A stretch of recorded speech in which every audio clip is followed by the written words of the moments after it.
Alhamdulillahirabbil alamin.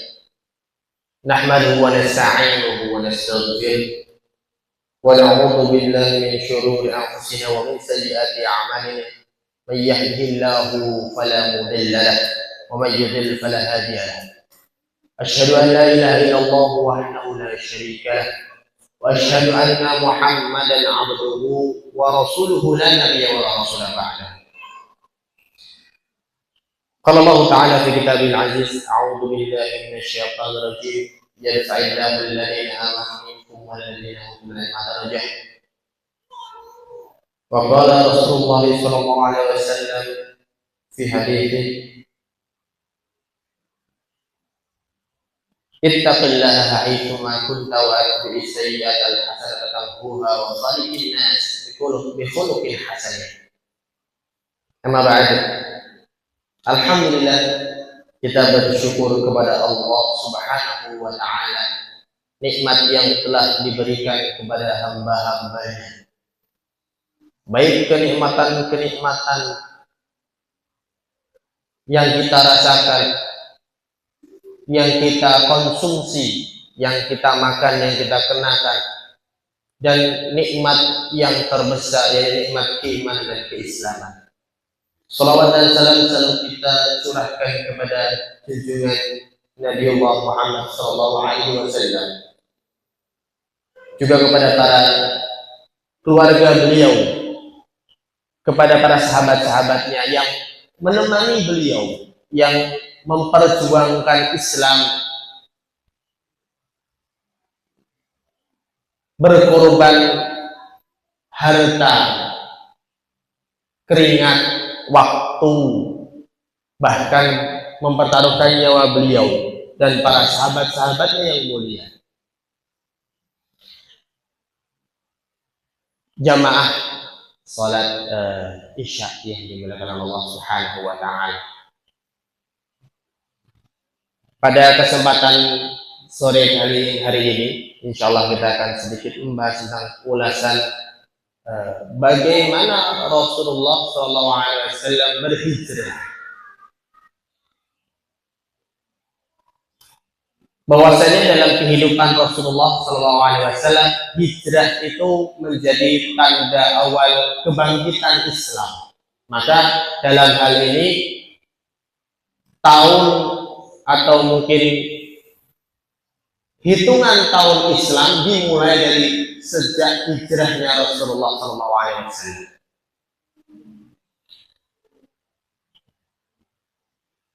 Dan masa kehidupan beliau itu dibagi menjadi dua fase. Fase yang pertama adalah fase Makkah, kehidupan beliau berdakwah di Makkah, dan fase Madinah, kehidupan beliau setelah hijrah ke Madinah. Yang biasa kita ketahui hijrah itu apa? Apa mas hijrah itu? Hijrah itu berpindah dari tempat satu ke tempat yang lainnya, pindah tempat tinggal. Jadi hijrah itu bukan dari Solo terus ke Jakarta, setelah selesai balik lagi ke Solo, enggak. Tapi hijrah itu meninggalkan kota kelahiran, menetap di kota lain, itu hijrah. Tapi itu secara maknawiyah, secara istilahiyah. Tetapi kalau secara umum hijrah, mungkin ada orang yang mengaitkan hijrah dari keburukan menjadi kebaikan, hijrah dari dahulunya suka bermaksiat sekarang suka beramal solih, nah itu juga hijrah. Tapi dalam hal ini hijrah secara syar'i, yakni berpindah tempat dari tempat yang tidak baik ke tempat yang lebih baik. Dalam hal ini hijrah Rasulullah itu ternyata ada beberapa kali. Yang pertama, hijrah Nabi itu pertama kali memerintahkan para sahabat untuk hijrah ke negeri Habasyah. Jadi Habasyah itu sekarang kita bisa sebut negara Ethiopia, letaknya di bawah negara Mesir. Jadi masih di benua Afrika. Rajanya bernama Raja Najasyi, yang nanti ketika surat ajakan untuk menerima Islam sampai kepada raja tersebut dari Rasulullah, maka salah satu raja yang menerima keislamannya adalah Raja Najasyi. Karena Raja Najasyi ini adalah seorang Nasrani yang taat, yang saat itu Nasrani saat itu masih ada segelintir orang yang masih menjalankan syariatnya Nabi Isa alaihissalam sesuai dengan apa yang Allah perintahkan. Termasuklah di dalamnya Raja Najasyi. Mengapa disuruh hijrah para sahabat ke negeri Habasyah? Karena Raja Najasyi terkenal dengan raja yang adil, tidak suka berbuat zalim. Maka hijrah pertama dipimpin oleh seorang sahabat yang bernama Utsman bin Affan radhiyallahu anhu. Terdiri dari 7 laki-laki dan 2 wanita.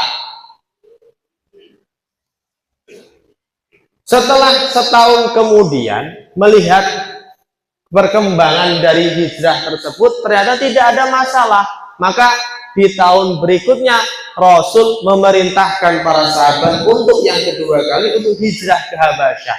Maka hijrah inilah yang paling besar. Terdiri dari 23 laki-laki dan 11 wanita. Dipimpin oleh Ja'far bin Abi Thalib. Ini Ja'far itu pamannya Nabi paling enom. Jadi Nabi itu punya paman yang paling muda adalah Ja'far. Nah, paman yang di antara 9 paman Nabi itu yang menerima Islam hanya 2, Hamzah dan Ja'far. Yang lainnya tidak menerima Islam, termasuk di dalamnya ada Abu Jahal. Karena Abu Jahal itu Pak D-nya Nabi. Nama aslinya Abul Hakam, bapak kebijakan. Karena saat itu memang Abul Hakam termasuk orang yang cerdas. Tapi karena dia tidak mau menerima risalah Islam, maka dijuluki sebagai Abu Jahal atau bapak kebodohan. Maka setelah hijrah ke negeri Habasyah, 23 orang dan 11 wanita dicegah oleh sebagian orang Quraisy mendatangi Raja Najasyi, mengatakan, wahai raja, wahai tuan, wahai raja kami, sesungguhnya orang-orang kami ini yang lari ke negeri Anda itu pengkhianat, pemecah belah bangsa. Bahasanya sama, Bu. Zaman sekarang ada enggak orang berdakwah Al-Quran dan As-Sunnah dibilang pemecah belah bangsa? Banyak. Ada. Menyampaikan Quran dan As-Sunnah secara keseluruhan dibilang pemecah belah bangsa. Bahkan apa? Dikatakan menjadi apa? Menghancurkan budaya. Iya. Budaya kita seperti ini. Dihancurkan oleh Muhammad dan para sahabat-sahabatnya dengan ajaran-ajarannya. Tahu nggak wahai Raja Najasyi bahwa agama baru yang mereka bawa dengan Muhammad sebagai aku sebagai nabinya itu menjelek-jelekkan nabimu, menjelek-jelekkan Isa, menjelek-jelekkan ibunda Maryam. Maka Raja Najasyi tidak serta-merta menelan omongan dari orang tadi, tapi mengecek. Datangkanlah sebagian utusan orang-orang Muslim yang hijrah ke negerinya menghadap Raja Najasyi, lalu ditanya, betul kamu punya nabi baru? Iya wahai raja. Apa yang menyebabkan engkau mengikuti Nabi Muhammad? Wahai raja, dahulu kami orang yang bodoh, terjerumus dalam kejahiliahan, suka membunuh, suka berbuat curang, suka berzina, suka menghardi anak yatim, suka mengambil hak-hak orang lain. Tapi Allah memberikan kesempatan bagi kami, didatangkanlah Nabi di antara kami dan kami beriman kepadanya. Wah, jawaban Raja Najasyi. Oh. Lalu apa yang diperintahkan oleh nabimu? Nabiku berkata, janganlah engkau berbuat curang, janganlah engkau membunuh, janganlah engkau menghadi anak yatim, berilah kasih sayang kepada orang-orang miskin, janganlah engkau berzina, janganlah engkau meminum khamr. Dalam hati Raja Najasyi, kenapa ajaran Muhammad ini sama dengan ajaran Nabi Isa alaihis salam? Mengapa sama?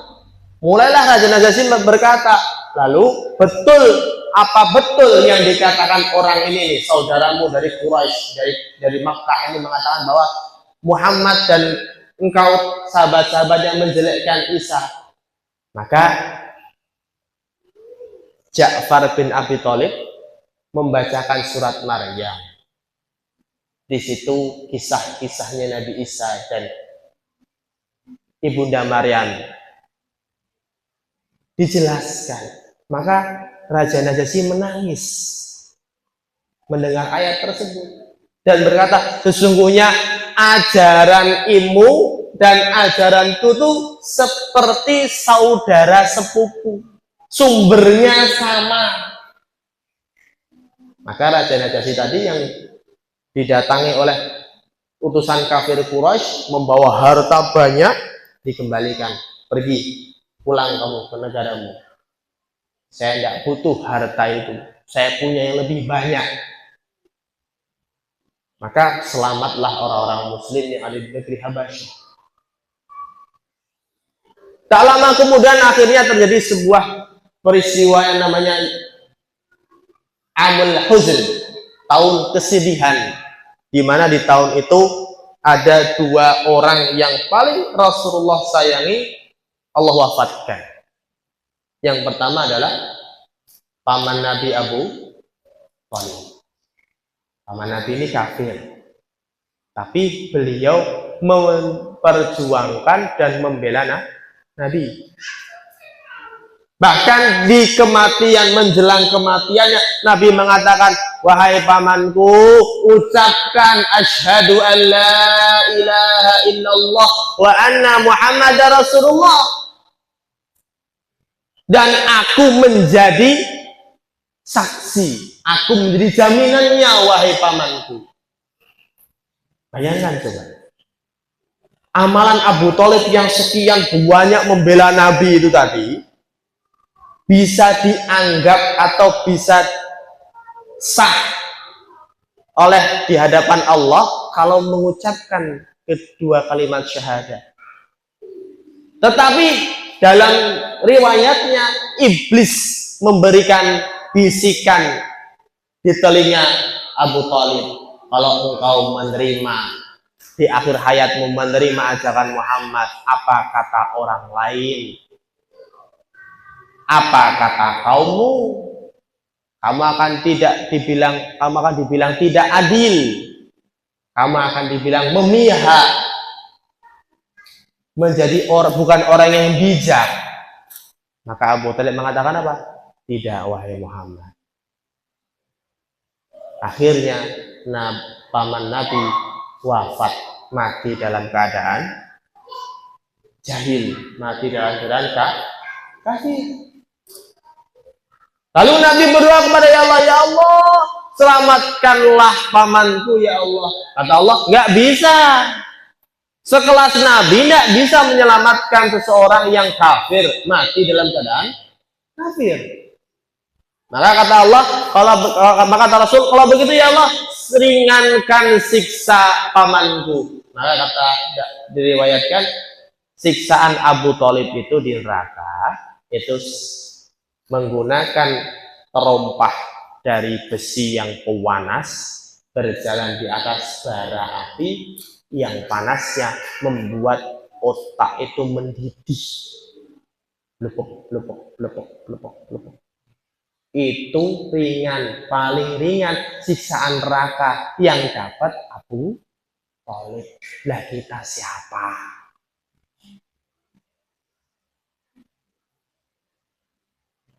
Setelah kematiannya Abu Thalib, gak lama kemudian Ibunda Khadijah radhiyallahu anha wafat. Nabi betul-betul bersedih dalam 1 tahun itu. Bayangkan. Bahkan akhirnya setelah itu Allah menikahkan Nabi dengan Aisyah radhiyallahu anha binti Abu Bakar As-Siddiq, anak dari sahabatnya sendiri. Menikahlah beliau dengan Aisyah radhiyallahu anha. Suatu saat Aisyah pernah bilang begini, kan saat itu Nabi sering banget mengungkit-ungkit Khadijah. Ini sifat perempuan. Pasti perempuan cemburu. Itu sifat alamiah, Bu, santai mawon. Itu sudah sunatullah. Jadi nek lihat laki, lihat suaminya, mungkin ya ngobrol sama perempuan, nggak tahu perempuannya entah itu cantik atau enggak, ada cemburu, itu udah sunatullah. Wajar. Aisyah saja pernah cemburu. Mengungkit Khadijah dulu. Khadijah waktu masih hidup saya begini. Apa? Rasul tuh mengingat hal-hal indah. Aisyah tuh bilang apa? Khadijah lagi. Kan Allah sudah menggantikan Khadijah dengan aku, wahai Rasul. Kenapa harus ingat-ingat Khadijah? Loh, bayangkan ya, perempuan saja bisa cemburu sama orang yang sudah meninggal. Bayangkan, kalau masih hidup mungkin masih wajar, masuk akal mungkin. Orangnya masih ada, siapa tahu bisa ketemu gitu kan. Tapi enggak. Tapi Nabi apa? Tiba-tiba Nabi memberikan jawaban, kata siapa Allah menggantikan Khadijah dengan engkau? Kata Nabi mengatakan apa? Dulu di saat aku dalam keadaan terhimpit, Khadijah yang membantuku dengan hartanya. Dulu di saat aku butuh penenang, Khadijah ada datang buat menjadi tempat aku untuk menenangkan diri. Dulu ketika aku dalam keadaan bersedih, Khadijah yang menghiburku. Bahkan hartanya digunakan untuk keperluanku berdakwah, hingga yang awalnya Khadijah kaya raya, Bu. Salah seorang tokoh kaya di Mekah itu adalah Khadijah. Dalam riwayatnya dagangan beliau kalau dijajar ke unta itu dagangannya itu bisa dari Mekah ke Madinah, untanya itu dari ujung Mekah ke ujung Madinah. Ini hartanya Khadijah habis hanya untuk melayani Rasulullah. Itu mulianya Khadijah. Maka Nabi bersedih. Lalu di tahun itulah Allah menghibur Rasulullah dengan diberikan atau diajak melaksanakan safar yang bernama Isra Mi'raj. Isra itu artinya perjalanan dari Makkah Ka'bah ke Masjidil Aqsa yang ada di Palestina. Sekarang sedang terjajah. Infonya terbaru, alhamdulillah bantuan sudah mulai masuk ke Masjidil Aqsa. Lalu Mi'raj artinya dari Masjidil Aqsa naik ke Sidratul Muntaha. Ini perjalanannya keren, Bu, seru. Salah sebuah hikmah besarnya adalah kenapa Nabi diajak oleh Allah untuk bertemu langsung menghadap Allah di Isra, di arsy-Nya Allah. Untuk menghibur Nabi supaya Nabi tidak terlalu terlarut dalam kesedihan. Dan salah satu kemuliaan syariat sholat tidak diberikan atau tidak diturunkan melalui malaikat Jibril. Tidak. Saking agungnya perintah sholat itu bukan diturunkan, tapi Allah mengundang Nabi. Bukan kirim surat, bukan. bukan kirim kurir gitu, bukan. Jibril tolong sampaikan ini apa syariat apa mungkin haji siang itu disampaikan lewat malaikat Jibril. Tapi syariat sholat, saking mulianya syariat sholat itu, Allah mengundang Nabi. Diundanglah Nabi ya, setelah perjalanan dari Makkah ke Masjidil Aqsa, itu dalam riwayat mengatakan ada sekejap mata, sekejap kedipan mata. Lalu setelah itu dari Masjidil Aqsa ke Sidratul Muntaha bertemu, sampai sanalah malaikat Jibril mengantar Nabi, tidak bisa masuk lagi, yang bisa hanya Rasulullah. Dari langit pertama dibawalah Rasul oleh kendaraannya yang saat itu dinamakan buraq. Ini buraq itu tidak bisa kita tafsirkan. Buraq itu dikatakan kendaraan dari cahaya, tetapi tidak bisa ditafsirkan bentuknya seperti apa. Allah a'lam. Sedangkan orang-orang kafir sekarang, orang liberal sekarang menghina buraq itu dengan ya Allah, subhanallah, luar biasa hina sekali. Saya pernah lihat gambar kartun ciptaan orang Perancis. Buraq itu digambarkan setengah kuda dan wanita. Jadi membuat image atau kesan bahwa Nabi itu sukanya hanya dengan wanita, hanya dengan tubuhnya wanita. Nauzubillah min dzalik. Kembali naik ke langit pertama. Di sana langit pertama dijaga oleh banyak sekali para malaikat. Maka dalam Al-Qur'an dikatakan bahwa bintang-bintang itu bukan untuk menjadi penghias malam. Bukan hanya untuk menjadi penghias malam, tetapi menjadi anak panah yang dilontarkan kepada para syaitan. Sekarang saya dari kecil begini Bu, Pak, nonton kartun, dengan tahu kartun Tom and Jerry ya, tikus sama kucing itu loh, tahu kan? Atau kartun apapun lah, malam hari kalau ada bintang gerak, jatuh atau komet, apa yang dikatakan dalam kartun itu? Suruh apa? Disuruh memohon doa, permintaan, karena anggapannya kalau bintang jatuh berarti permohonannya pasti dikabul. Itu adalah perilaku syirik. Justru Allah menjelaskan bahwa bintang yang berjalan itu adalah anak panah yang dilesatkan untuk mengejar para syaitan. Maka kartun-kartun sekarang itu hati-hati, itu bisa menyesatkan. Kembali di langit pertama bertemu dengan sesosok orang yang apabila beliau menengokkan wajahnya ke kanan, beliau tersenyum, dan apabila menengokkan wajahnya ke kiri, beliau menangis sedih. Tanya sama malaikat Jibril, wahai Jibril, siapakah beliau? Dia itu siapa? Kata Rasul. Jibril menjawab, oh, itulah bapak para manusia, Adam alaihis salam. Lalu mengapa dia bertingkah laku seperti itu? Kenapa, wahai malaikat Jibril? Oh, ketika dia menengok ke kanan, dia melihat anak-anak keturunannya yang salih, anak-anak keturunan yang taat kepada Allah, yang beriman, yang mengamalkan amalan salih, mengikuti jejak para nabinya.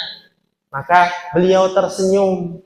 Tetapi ketika menengok ke kiri, beliau melihat anak-anak keturunan yang kufur, yang membangkang, yang tidak mau beriman. Maka beliau bersedih. Lalu bertemulah Rasul dengan Nabi Adam alaihissalam. Lalu Nabi Adam mengucapkan salam. Assalamualaikum. Nabi menjawab, waalaikumsalam warahmatullah.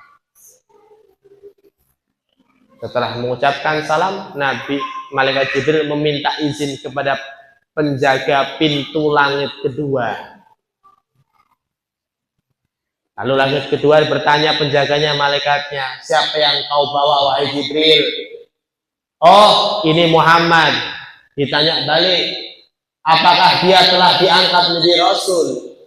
Ya, dia sudah diangkat menjadi Rasul. Maka malaikat penjaga gerbang langit tadi mengucapkan salam. Assalamualaikum.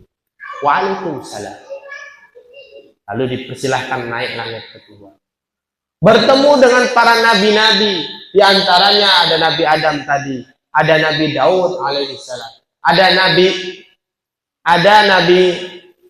Musa, ada Nabi Isa, ada Nabi Yusuf alaihissalam. Yang dikatakan Nabi Yusuf itu ketika Rasulullah melihat wajahnya, beliau mengatakan sesungguhnya wajah Nabi Yusuf itu sama seperti sepertiga kaum laki-laki di dunia. Berarti Bu, wajar nek Ratu Balqis itu bisa kepincut tenan. Oh maaf, bukan Ratu Balqis. Siapa namanya? Zulaikha. Maaf. Istrinya menteri itu, Zulaikha itu wajar nek kepincut Nabi Yusuf. Gantengnya raya-raya. Nabi Rasul aja mengatakan Yusuf itu seperti Nabi Yusuf alaihissalam. Bertemu dengan malaikat Nabi Musa, Nabi Isa. Akhirnya di langit ketujuh ada sebuah bangunan yang dinamakan Baitul Ma'mur. Baitul Ma'mur niku adalah Ka'bahnya para malaikat. Yang riwayatnya itu sejajar dengan Ka'bah yang ada di dunia. Ditarik garis lurus ke atas. Nah, Baitul Ma'mur ini setiap harinya masuk 10.000 malaikat untuk memuja dan memuji Allah dan tidak pernah lagi keluar sampai hari kiamat. Di Baitul Ma'mur tersebut ada seseorang yang sedang istirahat bersandar di salah satu tembok Baitul Ma'mur, bangunan Ka'bahnya para malaikat. Ditanya sama Rasul kepada malaikat Jibril, wahai malaikat Jibril, siapa dia? Kok dia leren-leren, leha-leha di situ siapa? Kata malaikat Jibril, dialah Khalilullah Nabiullah Ibrahim alaihis salam. Bertemu dengan Nabi alias kakek buyut-buyutnya Nabi Muhammad. Karena Nabi Muhammad itu keturunan Nabi Ibrahim dari jalur Nabi Ismail. Sedangkan Nabi-Nabi Bani Israel itu keturunan dari Nabi Ishak alaihissalam. Sampailah di Sidratul Muntaha, Jibril mengatakan, cukup sampai sini aku mengantarmu. Setelah ini engkau sendiri yang menemui Allah Subhanahu wa ta'ala. Lalu diceritakan dalam riwayatnya itu ada hadis ini saya baca di kitab Bukhari yang panjang sekali itu hadisnya itu.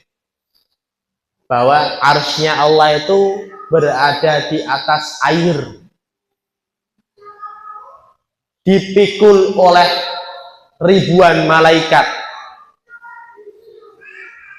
Nabi memasuki Sidratul Muntaha, lalu diberikan oleh Allah perintah sholat sehari 50 kali. Bayangkan kita sholat sehari 50 kali, sing 5 kali bayo kadang, ya Allah, beratnya Masya Allah. Ada godaannya, entah anaknya, entah pekerjaannya, entah rasa kantuknya. Nggih mboten. Di perjalanan subuhnya kesiangan, zuhurnya sibuk, asarnya di perjalanan, maghrib isya ketiduran, lengkap sudah. 50 kali lalu Rasulullah turun kembali hingga langit kelima, bertemu dengan Nabiullah Musa alaihissalam. Nabi Musa nanya, berapa yang Allah perintahkan sholat buat umatmu? Kata Nabi, 50 kali. Balik, nggak mampu umatmu 50 kali sehari. Nego dulu no. Bahasanya gitu kalau bahasa dagangan itu nego halus. Nego tipis ya. Minta dikurangkan kata Nabi Musa. Maka Rasulullah naik kembali ke atas. Dikurangi sama Allah menjadi 25. Kurang terus turun lagi kata Nabi Musa, nggak mampu, naik lagi. Terus begitu.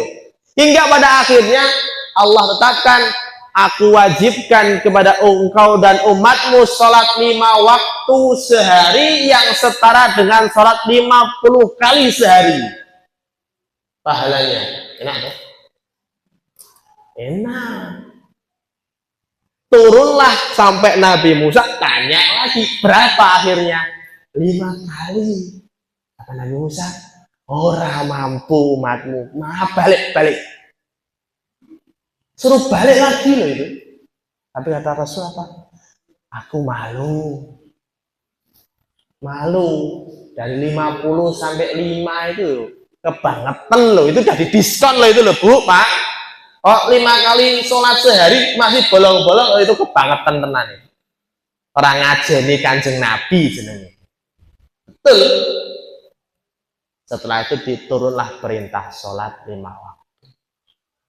Nabi menjelang subuh sholat di Baitul Maqdis. Lalu sampailah sebelum subuh di di Baitul Haram di Makkah, Nabi melaksanakan sholat subuh. Lalu orang berkata, wah dasar pembohong, masa ada yang bisa pergi perjalanan dari sini ke Masjidil Aqsa semalaman, malah naik sampai langit ke-7. Orang pada nggak percaya. Bahkan sudah diberikan buktinya. Buktinya apa? Kata orang kafir Quraisy, salah satu orang kafir, Muhammad, kamu kan nggak tahu Masjidil Aqsa itu kayak gimana. Saya pernah ke sana. Coba gambarkan, ceritakan bagaimana Masjidil Aqsa. Nabi menggambarkan, menceritakan dengan detail. Oh, Masjidil Aqsa itu terdiri dari sekian bangunan, berada di sekian, ada tanda-tanda begini, ada ciri-cirinya begini, begitu. Dan persis detail. Walaupun sudah diberikan tanda-tanda begitu, cerita Nabi tidak percaya. Oh, kamu sihir. Iya. Lalu Nabi sedih. Kenapa? Orang nggak ada yang percaya sama cerita beliau, sama kejadian semalam tadi. Sampai ada orang Quraisy mengatakan depan Abu Bakar, Abu Bakar, kamu tahu nggak apa yang diceritakan oleh temanmu itu? Siapa? Muhammad. Oh, bilang apa? Beliau bilang apa? Masa dia cerita kepada kita semua tadi malam habis dari Makkah ke Masjidil Aqsa, terus naik Sidratul Muntaha langit ke-7, balik lagi sebelum subuh? Mana ada? Nggak masuk akal. Siapa yang bilang begitu? Muhammad. Iya, Muhammad bin Abdullah. Iya. Kalau Muhammad yang bicara, saya percaya. Abu Bakar begitu. Kata orang yang ngasih tahu tadi, oh gendeng bodoh-bodoh gendeng. Olah fifait sak frekuensi. Maka sejak itulah Abu Bakar dijuluki As-Siddiq. Orang yang membenarkan, orang yang jujur membenarkan. Maka yang awalnya sholat qiyamul lail itu wajib, setelah turun sholat 5 waktu statusnya turun menjadi Jadi dulu sahabat itu sebelum sholat 5 waktu, subuh, zuhur, asar, maghrib, isya, itu sholat wajibnya adalah qiyamul lail. Kenapa Ustadz kok qiyamul lail diwajibkan? Iya, karena kalau sholat terang-terangan nanti akan ada siksaan dari orang-orang kafir Quraisy. Makanya diberikan sholat, tapi sholat qiyamul lail. Tetapi ternyata efeknya besar sekali. Kenapa? Memupuk keimanan dan tauhid. Akidah yang kuat itu dengan cara membiasakan sholat qiyamul lail. Bahkan para ulama mengatakan sholat yang paling baik setelah 5 waktu adalah sholat qiyamul lail. Walau karena cuma 2 rakaat, walau karena cuma witir 1 rakaat,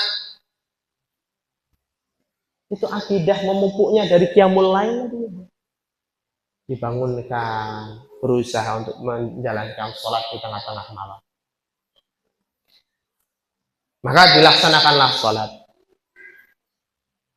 Setelah itu Nabi sudah tidak ada pelindung. Pertama, pelindung keamanannya adalah jaminan Abu Thalib karena sudah wafat. Kedua, penjamin harta beliau yaitu Khadijah karena sudah wafat. Maka Nabi mulai diganggu. Dengan apa? Dilempari kotoran unta, Bu. Sholat di depan Ka'bah dilempar, Bu. Telek unta. Lu tahu telek? Nah itu dilempar sama orang-orang kafir itu sampai Fatimah radhiyallahu anha nangis lihat begitu. Bapaknya dibegitukan. Fatimah putri Rasulullah itu sampai membantu untuk membersihkan badan bapaknya itu dari kotoran unta. Gimana ndak nangis? Kamu coba lihat bapakmu dilempari begitu. Nangis lesu. Goleki parani. Ndi wonge, Pak? Parani ini, Pak. Saya pernah bapak saya, abi saya itu kecelakaan. Qadarullah masyaallah itu kecelakaannya karena ada ibu-ibu naik motor motong jalan. Tanpa kasih tanda-tanda lampu. Jatuh. Qadarullah terus akhirnya sobek di bagian paha sampai dalam. Jahit mungkin 5 jahitan. Ibu-ibu yang marah-marah. Kata abi saya itu, ya maaf, mungkin saya yang nggak lihat ibu mau belok. Ya pokoknya ganti motor saya. Pergilah ibu itu bawa masnya, Pak D begitu. Kenapa, Pak? Ini tadi ibunya mau belok, saya nggak lihat. Saya akhirnya jatuh. Padahal ibunya nggak jatuh. Setelah itu minta ganti rugi. Ya udah gini saja. Saya tak nyarviskan motor jenengan nyarviskan kaki saya. Kan gitu. Sama-sama adil, ya kan? Kaget ketakutan. Wah, ya Allah, loh, Pak, luka nggih? Nah, parah. Ya begini gitu. Ya enggak apa-apa. Gimana? Nggih pun mboten sah. Cepat sembuh. Langsung ketakutan terus. Saya yang dengar itu menjelang Jumat kalau itu. Padahal abi saya itu mau khotib Jumat di daerah Solo Baru. Saya yang masih di sekolah ngajar itu di calling 1-2 kali. Menyesal saya nggak segera angkat. Ceritalah sampai di grup keluarga itu. Alhamdulillah dapat peringatan dari Allah. Anak-anaknya itu kita Samawi, mana orangnya, kayak gimana bentuknya, difoto enggak, plat nomornya gimana, gitu pokoknya. Gimana itu kepada orang tua, ini Nabi loh, dibegitukan. Ya Allah. Setelah itu Nabi diancam untuk dibunuh. Iya. Maka kumpullah orang-orang Quraisy dengan suku-sukunya, perwakilan dari setiap suku, itu mengirim 1 pemuda pemberani ahli gelut apa ya? Ahli bertarung, ahli bela diri, ahli gulat, dikumpulkan jadi 1 menjadi sebuah pasukan atau tim kecil. Gunanya apa? Untuk menghabisi Rasulullah. Ternyata Rasulullah akhirnya hijrah ke Taif untuk menghindari itu. Taif itu kurang lebih 30 km dari Mekah. Jadi kayak sini Klaten, sini Boyolali, Pak.